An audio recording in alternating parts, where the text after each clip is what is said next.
Hello and welcome to a special interview on the Federal. I'm S. Srinivasan. India's political class has tightly embraced B.R. Ambedkar. There is virtual all-round worship of the man who is considered the father of India's constitution. Bharatiya Janata Party and Prime Minister Narendra Modi lose no opportunity to praise the man and his virtues. Today, parties cutting across the political spectrum celebrate Ambedkar.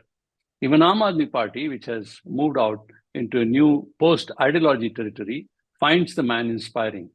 Interestingly, Ambedkar is also a symbol for protesters. So how do we understand Ambedkar today? Over the years, several books have come out highlighting the struggles, lives, culture, and traditions of the Dalit community in India, prominently featuring Ambedkar. Dalit literature is a genre in itself. What is rare is a practicing politician from a mainline political party writing on Ambedkar and interpreting his vision to a large audience.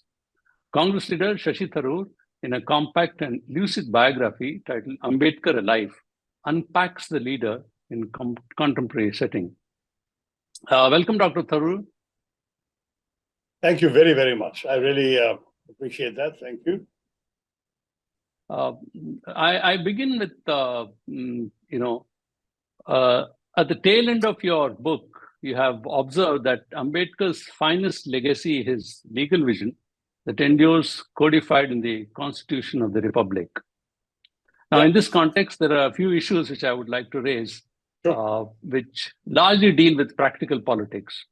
Mm-hmm. You see, first of all, if you see the Supreme Court verdict recently, which came out, upholding 10% reservation for economically weaker sections, EWS, the Congress party initially welcomed the judgment. The party spokesman Jairam Ramesh claimed it was the result of the process initiated by Dr. Manmohan Singh. Later, following a nuanced opposition from southern states, your party said that it was doing a political review of its position on the issue.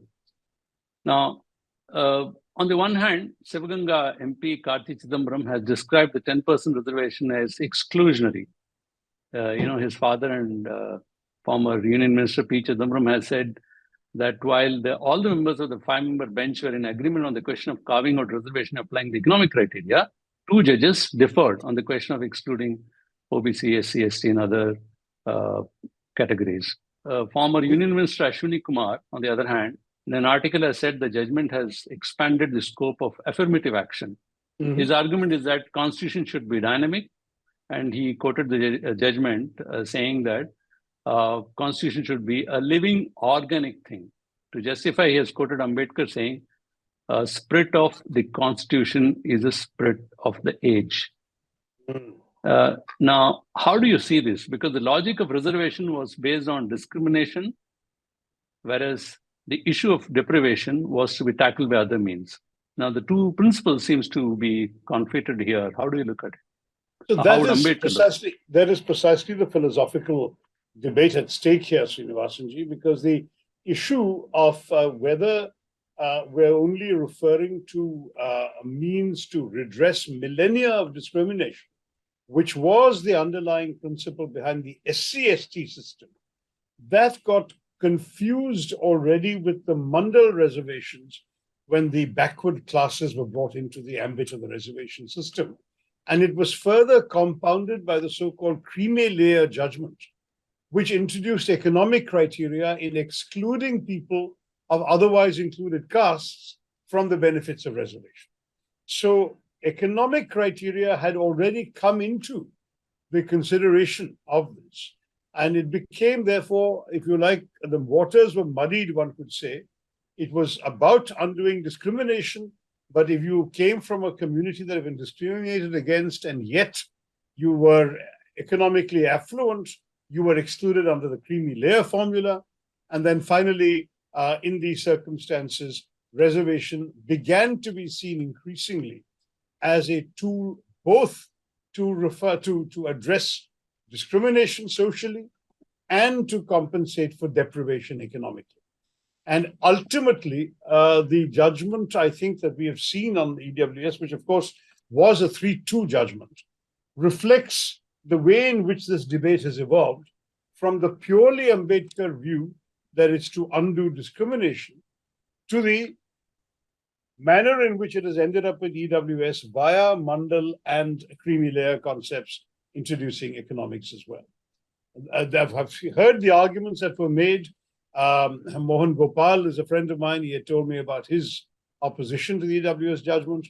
But my own view on this is that if you look at the evolution of the situation over a period of time, the original logic of Ambedkar has in any case been added to with the subsequent developments. That's interesting. But it hasn't, in a way, what it does is Ambedkar's campaign for the quota, SC quota, his aim was to uproot the what he called as unjust hierarchical form order of public life. So that hierarchy is what he said perpetuates. But if you quoted Dipankar Gupta to say that, for him, it was to be completely removed, as he says in Annihilation of Caste. But for Mandal, on the other hand, caste was not to be removed, but to be represented. So what it has done now is it has entrenched caste system further and further, isn't it? That's very true. That is very, very true. And in fact, that is precisely one of the things that I think I do remark on in my last section, where I talk about the fact that people like Ambedkar and Nehru have wanted caste to disappear. In the case of Nehru, he expected it to disappear. In the case of Ambedkar, he campaigned for it to disappear. But in fact, now, having become an instrument of political mobilization, caste is much more entrenched today than it was in Ambedkar's lifetime. In Ambedkar's lifetime, he saw it socially entrenched. Now we are seeing it politically entrenched. In other words, the debate moved from looking at the annihilation of caste to one of the representation of caste in positions of political importance. And that is a completely different situation. So again, societies evolve, issues themselves evolve, and we cannot expect judgments of today to necessarily reflect the thinking of the 1950s. Yeah, but I do agree. But his larger argument, therefore, he went against, Gandhi over this, whereas Gandhi thought that the society, especially the Hindu community, could be reformed from within, whereas Ambedkar was saying that it needs to be completely annihilated, and therefore he later went and joined Buddhism, isn't it? Yeah. But if you see from that large perspective, where do you think Ambedkar stand today? Because it seems to have completely taken a different course. But Ambedkar actually, I think he would surprise many of us, because already in his lifetime, he had expressed his dissatisfaction with the way in which reservations are working. And he had lent his name to a petition asking for the reservation system to be abolished. This is before he passed away. So given that, I don't think that in many ways, sorry, I'm not referring to reservations in terms of jobs here. I'm referring to reservations in terms of political constituencies.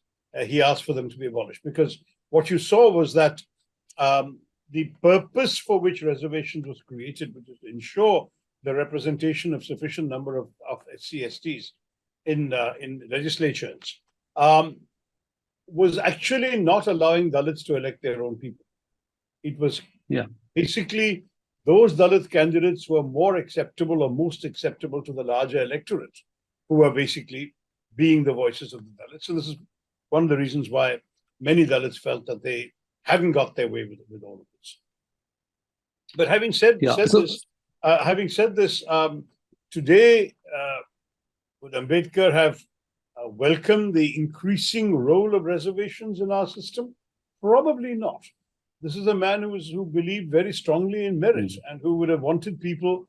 I think he would have much more welcomed opportunities to be given to people to rise up and compete on the basis of excellence, rather than then for everything to be reserved. And that too, he did see the situation of Dalits as being particularly different from those of any other unfortunate caste. And now the Dalits are almost lost in this larger percentage of OBCs and so on who are also getting reservations. He may well be surprised and perhaps disappointed to see the way in which the reservation discourse has changed since his time. Okay, so since you referred to this political constancies, that's where he had to change his position, the Pune Pact. If you look at from a hindsight, do you think that his formula would have worked far better today, where even the candidates, not just the candidates, even the electorate is from a community? But you see, that would be difficult for other reasons. It would have worked better in terms of ensuring that the strongest Dalit voices were elected by Dalits themselves to speak for Dalit causes. In that sense, yes, you could argue, but the consequences for a society of creating an electorate where one set of people can only vote for their own kind is also alarming in many ways. Don't forget that in the case of Muslim separate electorates under Jinnah was raising the same issue. Yeah, that's right. And the Muslim separate electorates were the beginning of a political separation that had a psychological effect as well.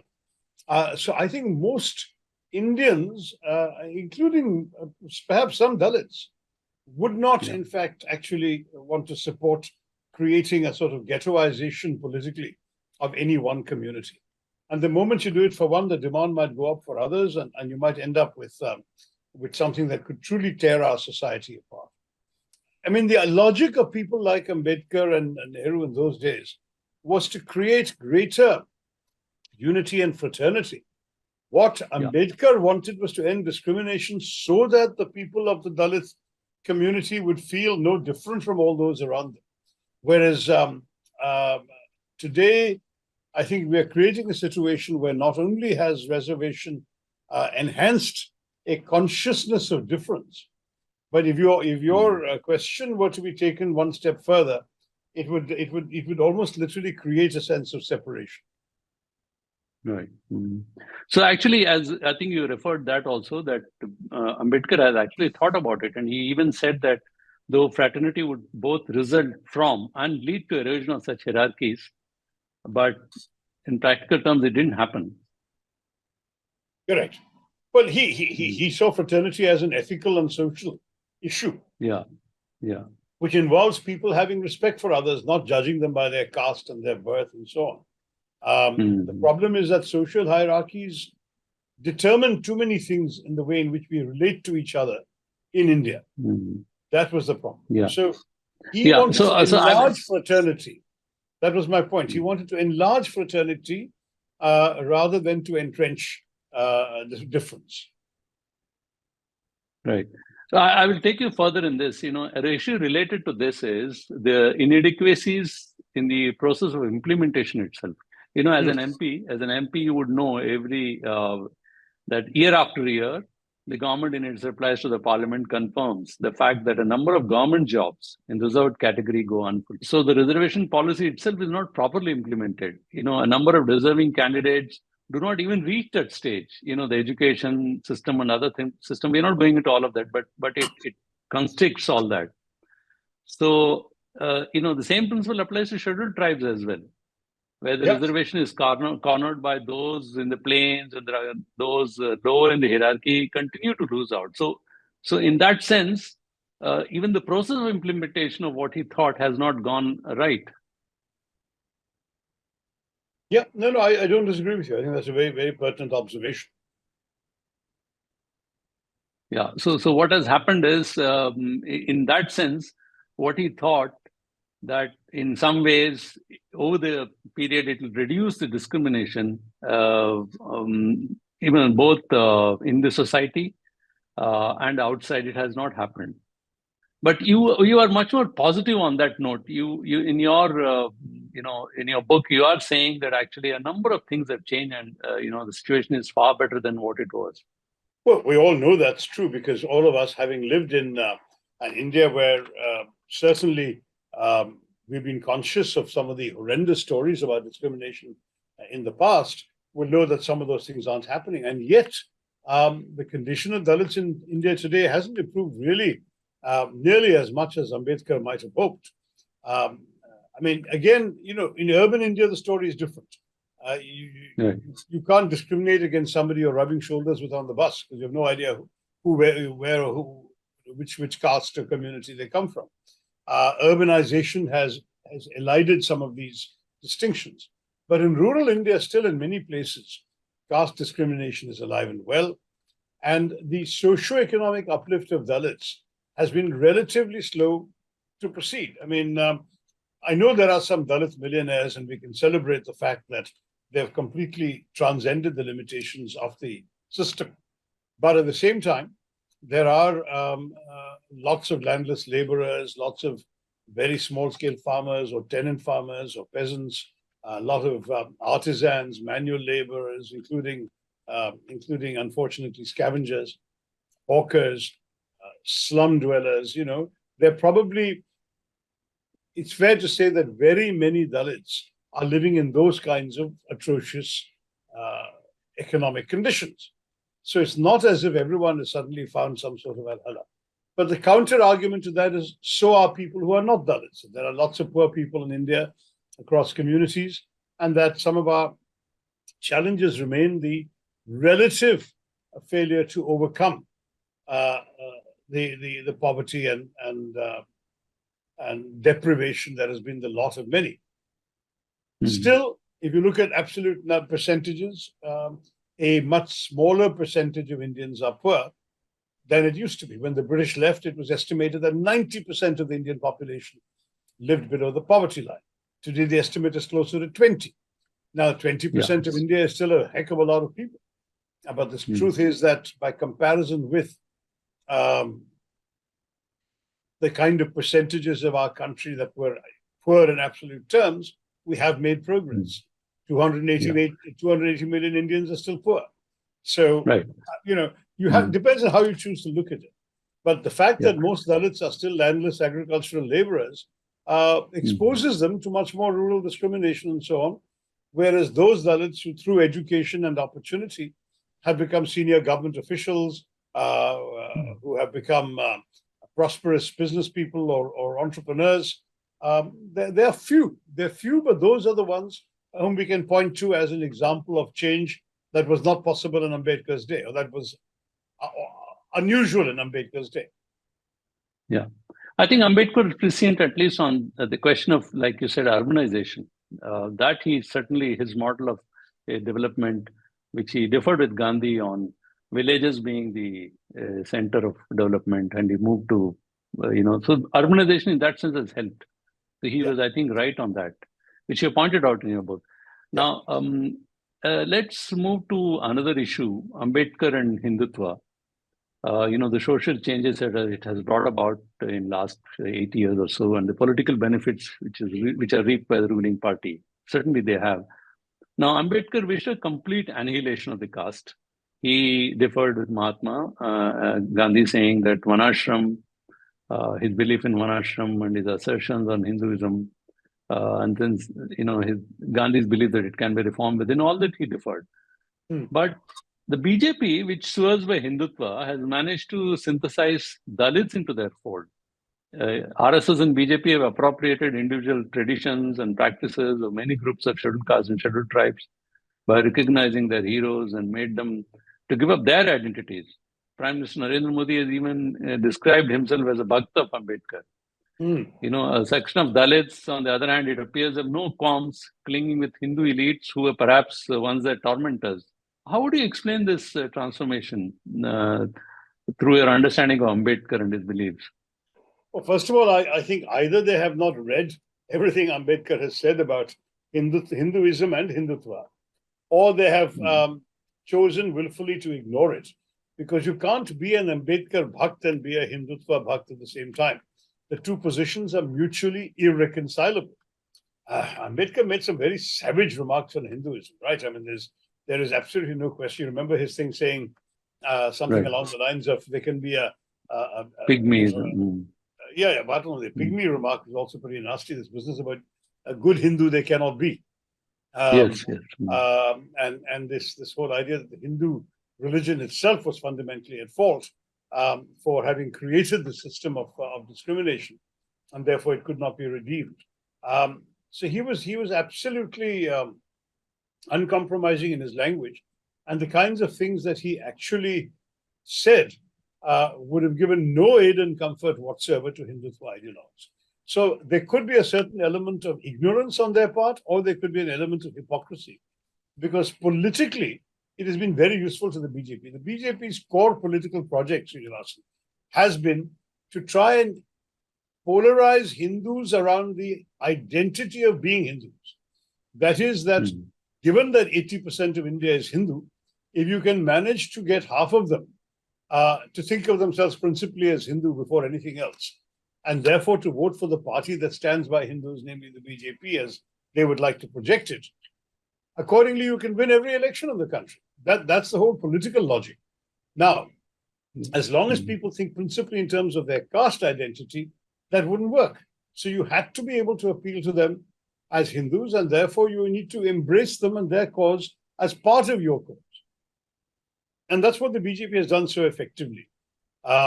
And now, this year they extended their normal Ambedkar Jayanti celebrations on his birth anniversary to an entire social justice week now. And they're going out of their way to demonstrate their support for Dr. Ambedkar.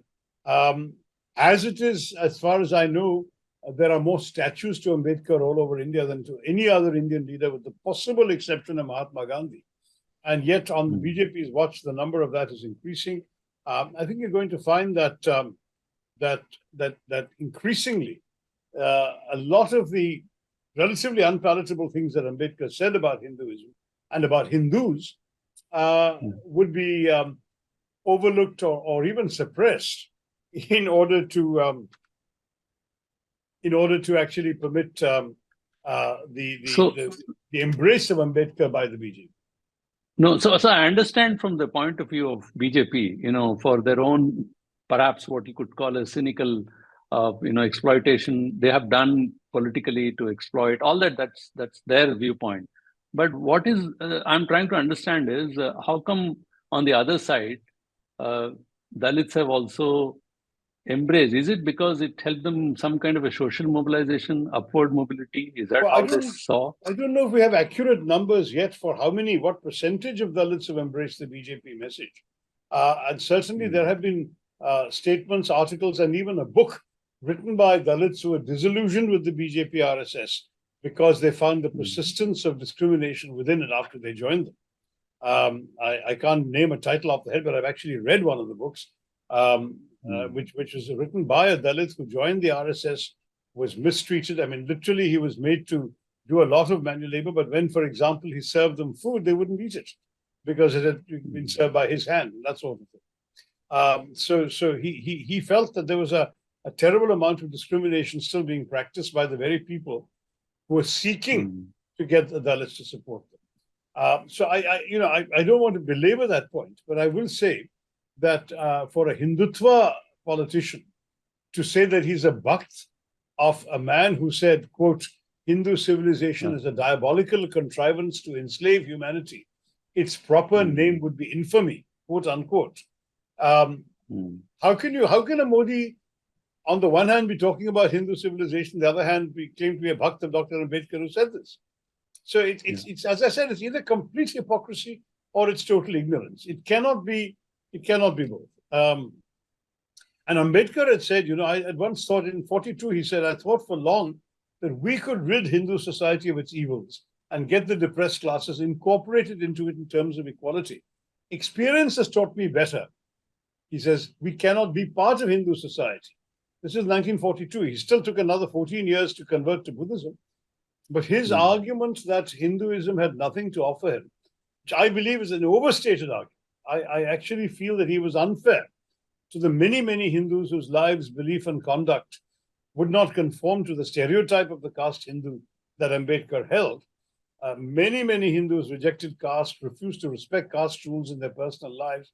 Many others reached across caste divides to support him and the Dalit cause. I've given the example, for example, of Tilak's grandson, for example, and others. I mean, people have reached out across the caste divide, but Ambedkar's sweeping denunciations of Hinduism left no room for such nuance. And that's why it is surprising to see self-proclaimed Hindutva ideologues sort of almost groveling at his feet Whereas, one could actually, with self-respect, say that they're respectfully things that Ambedkar was totally right about, and there's some things on which we would, respectfully disagree. But they don't even say that. Right. But here is a related thing. You said that BSP's elevation to power in Uttar Pradesh is a good example. Where I think Mayawati became chief minister thrice. Yeah. It was a vindication of Ambedkar's conviction that Dalits need to assert themselves politically rather than depend on the grace and favor of upper caste. Now, this is also in the context of what Ambedkar himself faced difficulties in political achieving any meaningful political power.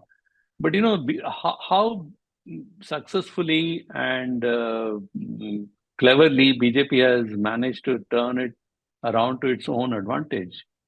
How do you explain that? Mayawati today is a shadow of former self. They got power, but that's political tactics. It's not that the BJP has got Dalit leaders who are as visible, prominent, or significant as Mayawati.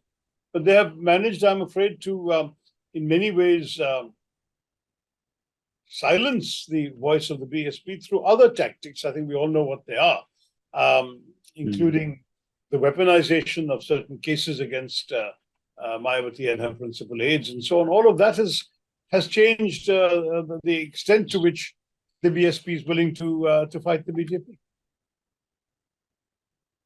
Okay. Now I want to take to another subject which you referred in your fourth and final criticism of Ambedkar, where you refer to central that he believed in mechanism of strong central government to bring about the empowerment of Dalits. I would like to take you to that subject. Sure. And he thought that it would actually it will work out well. Do you think it has? And the related question is, there are two issues related to federalism. One is language, where the center keeps repeated attempts to impose Hindi as an official language. And the second is constitution providing, overwhelming authority to the center on financial matters. Yeah. Those two issues are where perhaps Ambedkar would have joined the central government elements, whereas I would find myself on the opposite side. I mean, the argument of Ambedkar has to be understood in the context that he saw Hindu society, or if you want to say Indian society, as essentially pernicious. And the state was to serve as the agent of enlightenment against a regressive and backward society.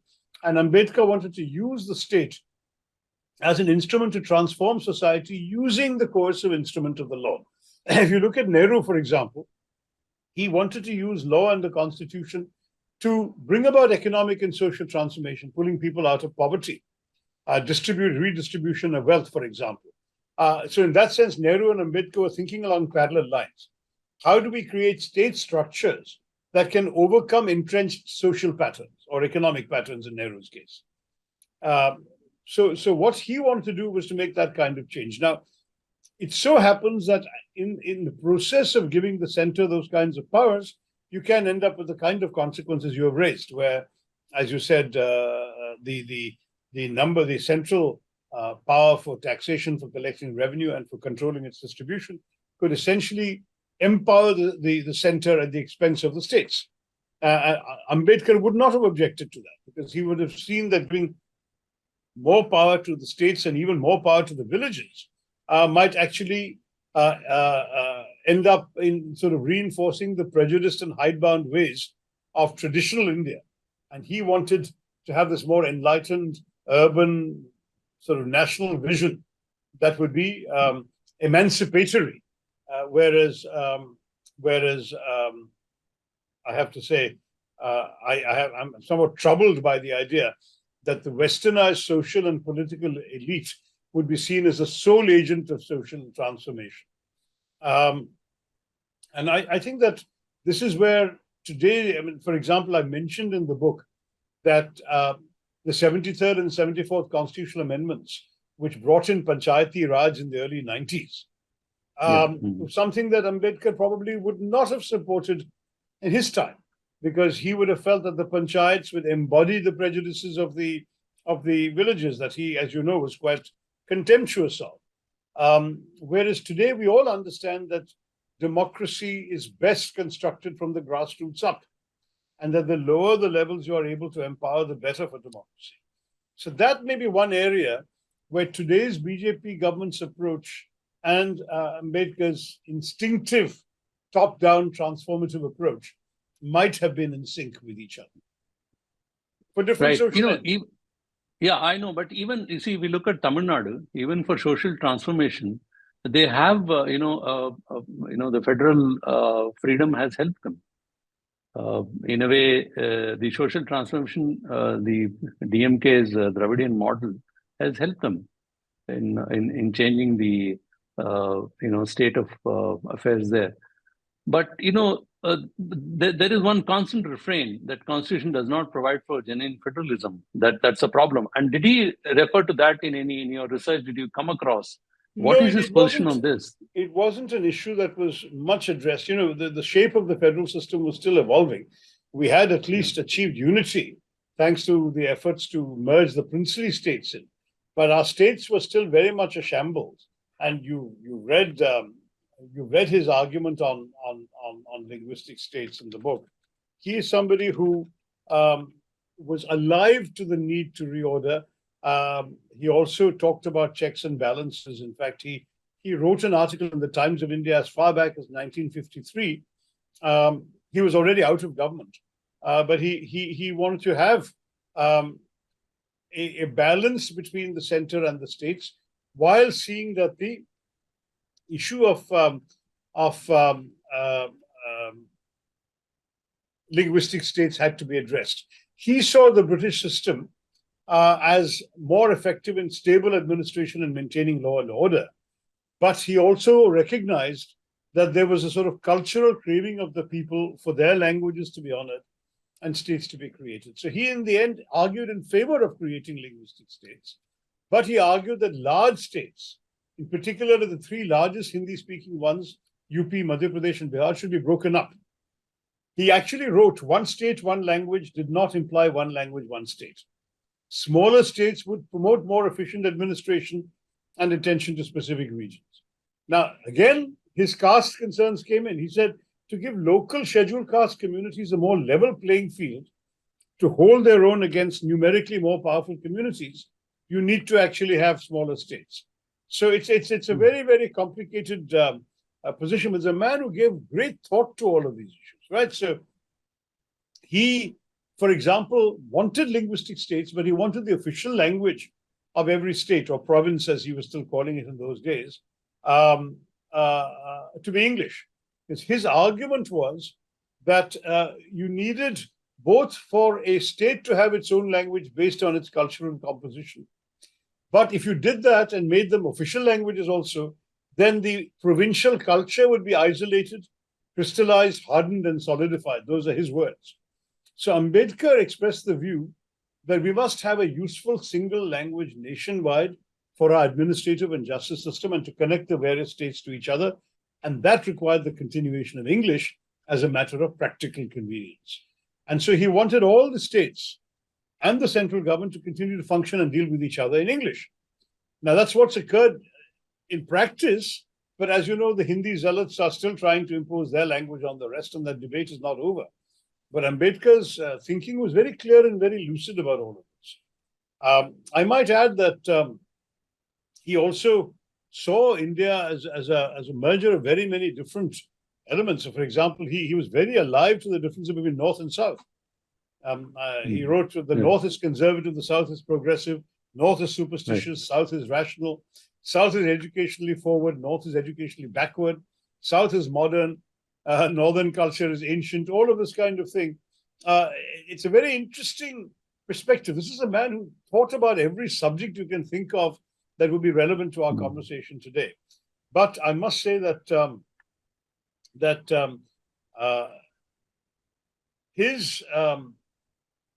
his preoccupation with this did not specifically address the issue of federalism other than in the loose term of checks and balances. He wanted smallish states, he wanted them to be organized on linguistic principles, and he He accepted that a strong center was indispensable, but that the smaller states would constitute a sort of balance. I think if you were to look at the argument of scholars when the Constitution came out in 1950 itself, many said this is not really a federal constitution, it's a quasi-federal constitution. I think that is a fair summary of where Ambedkar's own biases were. He wanted a federal system with a very strong center. And this top-down attitude towards social transformation has to be understood as having infused that entire approach. Right. I think he was, bang on. And it's very interesting that in 1950s, he could point out very presciently the differences between, he could define how North is and how South could be. If you look at today, in terms of achievements in education, health, social indicators, all his generalizations are even truer. All his generalizations even truer today. Yeah, so that's very amazing that he could actually point out these kind of developments, where a state like Gujarat could have economically, from business point of view, it would have developed, but from a social perspective, it hasn't, the way the southern states have. I mean, even that's interesting. The final point I would like to bring you to the fault lines. Historian Ramachandra Guha, in an article, I think on the eve of the 69th Republic Day, he had written somewhere, I read it, he said that, our republic has the following fault lines: religion, caste, degradation of environment, and degradation of public institutions. In our discussion, I'll just take up the first two, religion and caste. He says majoritarianism has widened the religious divide and social inequities persist despite high rates of economic growth. Now, where do we go from here? Because both these issues are real big ones. So majoritarianism is on the rise, and disparity, like you correctly pointed out, though the poverty levels have come down to 20%, but 20% is still very large in a state like India. The disparities are still huge. More than 50% of the earnings is by a small percentage of our population. So where do we go from here? I don't know where we go from here. Other than that, to me, it seems very clear that the social objectives and economic objectives that Nehru and Ambedkar had professed at the time of the Constitution writing are the right objectives, and that entrenching in India a notion of a quasi-religious state is simply not the right way to go. On that, I have no doubt. I would have felt that a government that actually manages to bring dignity into the lives of all, the poor, irrespective of caste, and every Indian citizen to feel empowered, to feel a stakeholder in the advancement of India. That is the true objective to be pursued, rather than, frankly, what we are seeing in our politics today. And finally, as Ambedkar has warned, Constitution is only as good as those who work it. How do that statement you see today in today's context? I think he was absolutely right. We have got now a government that has learned that you can actually betray the spirit of the Constitution without changing or tampering with the letter of the Constitution. So there is no declaration of emergency, but you can achieve everything the emergency sought to achieve without actually declaring an emergency. There is no abolition of secularism constitutionally, but you can have the Prime Minister conducting a Bhumi Puja to set up the Parliament building. You can have him do the puja for the Ayodhya temple, and so on. In every respect, without actually changing the Constitution, you are conducting the country in a spirit that is foreign to what the Constitution makers intended. Now, these are serious matters, and it's very clear that Ambedkar's warning that the Constitution is essentially as good as the individuals who make it. That warning remains absolutely valid. Now, what is good, of course, is that the Constitution remains, and if tomorrow there is a new government with a different attitude to these same things, you can actually have a more constructive and positive approach in future. So let us hope that as long as the Constitution is not tampered with, that others with a better spirit and heart can operate it in a more constructive direction. Thank you, Dr. Tharoor. I end this interview on that note of yours. Thank you very much.